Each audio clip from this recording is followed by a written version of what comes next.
Hey there, nation, and welcome to the show where we help you to play miniatures wargaming on a budget.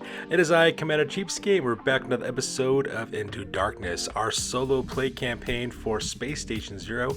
And right off the bat, I do have to apologize for this video. I actually recorded this entire battle report like I usually do, but unfortunately for the reason my audio didn't work at all. So that's the reason why I'm doing the voiceover right now on top of this video. So if you're wondering what's going on with the audio in this situation, that's what's going on. So as you can see here, what we're doing is we're playing in this really cool red lit hallway, and the reason why is because we were playing the Darkened Hallway challenge, which is challenge number 2 in that campaign setting. And so I'm just giving you guys a really brief overview of the entirety of the battlefield. Unfortunately, I will have to narrate the entire battle, so I do apologize if my audio as well as my video don't sync up like it's supposed to, because unfortunately I'm not sure why my audio didn't record.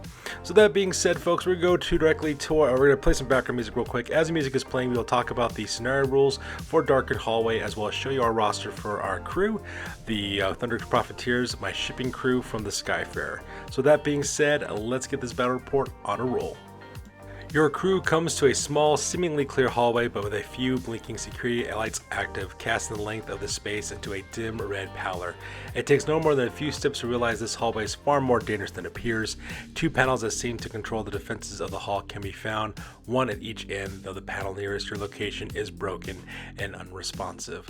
So this is the Darkened Hall challenge, challenge number 2. What ends up happening is you're playing in a hallway, as you can see in these pictures, that is bright lit because there's security going on this. What ends up happening is there are 3 obstacles that you must overcome in this challenge. You must come over a laser trap, which is a giant laser grid that travels up and down the length of the hallway, as well as collapsed ceiling tiles from the hallway itself, as well as drone sentries. Now for the laser trap, which is alien tech, your crew members step forward. A moving grid of lasers emits from the walls and begins sweeping the length of the hallway, threatening to cut your crew into ribbons.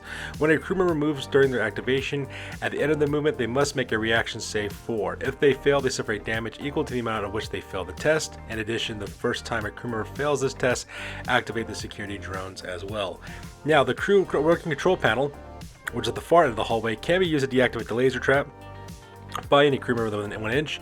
To do so, they must make an intelligence score of 5 with a 4+. If they do this successful, the laser trap will no longer activate when the crew members move. Now the broken control panel, which is on the nearest side of the table of the hallway, isn't operative, but it can be repaired with reaction challenge test 6. If this is successful, it may be used to deactivate the laser trap as above. Now once the laser trap also triggers, you have what's called collapsed ceiling challenge. The aged laser trap sears through the crew edge structure alike, weakening the supportive structures of the ceiling. Once the laser trap has activated the first time during a crew member's activation, all additional crew members must roll a d12. On a roll of 9+, they must make a movement save 3. If they fail, they suffer damage equal to the amount by which they failed the test. And then finally, we have our drone sentries, which are alien tech. Dropping from the ceiling are several robotic drones that move towards the group, creeping unaware of the lasers and that seem to avoid them as they sweep the hall. The drones are aged and barely functional, but that doesn't lessen the pain of their lasers as they begin firing. Now the drone sentries have 3 life, 1 movement, 2 combat, 2 reaction, as well as 1 intelligence, and they are armed with pulse lasers, which are energy weapons, which are ranged attacks with +2 for their combat. Now to win this challenge, all you must do, of course, is destroy all the drone sentries that are defeated, and your crew searches the air but only finds one way out, which is a sealed door that leads to challenge number 6. So with the scenario rules over with, let's go ahead and talk about deployment as well as battle plans.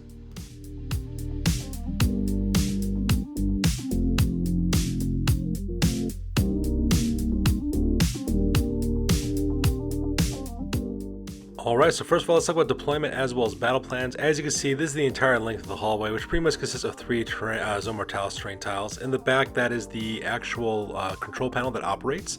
That's the one you can take a reaction intelligence test in order to drop the laser grid. Right next to that, we have 2 more security drones, right there represented by those Vanzar gangers that we have right there in their deployment area. Right next on the right-hand side is another 2 more as well, so there's 4 drones I have to destroy in total on this one. So these are the 4 drones I'll be fighting against in this entire scenario. So once again, I do apologize for not having a voiceover on this one done correctly. My audio wasn't working too well, so I'm just kind of showing what's going on right here in the battlefield. And at the same time over here, I do have my Thundrik Profiteers. In the back, I have Garrett Allison, my pilot, next to the broken one, so that way he can use his reaction test to try to repair it as quickly as possible, stop the laser grid from going off. And that's pretty much my plan over there. Try to get that control panel working for the most part. And then over here in the top, of course, I got the rest of my gang. My crew up in the front is Kaz, Gandrax, my soldier. At the same time, I also have Deadeye Lund, my medical officer. I have Enric here, my engineer, as well as Bjorgen Thundrik, my commander. and they're all within that deployment area as well. Like I said, my plan is not to move all that much if I don't have to, so I don't want to take over by the laser grid, but I can take Kazgan Draxcure and use his point-to-point teleporter to go directly on the other side of the battlefield over there, so that way you can access that control panel and use intelligence tests in order to operate it, so that way you can shut down the laser grid. Because the laser grid is the most dangerous thing on this map, right next to these drones. I'm not too worried about the drones too much though, because I do have energy missile weapons, and that pretty much is my plan for this one, is to stop the laser grid at all costs, and then proceed to move forward down the hallway and just shoot up whatever stands in my way. Alright, so let's talk about the end of turn number 1 for all of our activations and what occurred for the most part. So as you can see there, I was able to blast 2 of these guys, so that part was kind of nice as well. Now I do activate Garrett Allenson. Unfortunately for me though, I was able to get 3 of those reaction tests off to stop the laser grid from going off. He also suffers a wound from the laser grid as well, which is pretty rough. So because I took Kazgan Draxcure and actually had him teleport across the battlefield, but we'll talk about that in a second. As you can see there, these drones did move up forward. They did try to hurt some of my guys. One of them did manage to put a wound on Deadeye Lund. And then Kazgan Draxcure operating next. He does forward move up to the laser grid up here in the front. And I do make 2 intelligence checks, but it's not enough to shut down the laser, which is kind of rough as well. And to make matters worse, of course, Kazgan Draxcure actually suffers 4 wounds because these 2 combat drones move up towards him and shoot him as they move up forward as well. Unfortunately for my combat rolls, I just rolled horribly. Rolled a bunch of odds in that one, so I was able to get any successes. So I took 4 wounds, which is really bad for him because he's only 2 wounds away from being hurt. So my plan is actually have him teleport him back directly to Deadeye Lund, my doctor, so that way he can patch him up using his medical ability. Meanwhile, the rest of the combined machine for the rest of my crew was able to take out these last 2 drones, so half the drones are dead, which is absolutely fantastic.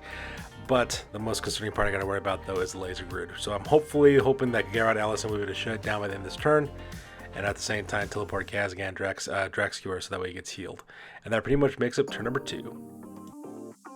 So that brings us to up turn number 2 on this one, and as you can see, our activations are all over with, so let's talk about exactly what happened. The first thing I did is I took Kazgan Draxcure, and I moved him all the way back directly to my group as well, so that way he can get within range of being healed by Deadeye Lund's medical ability.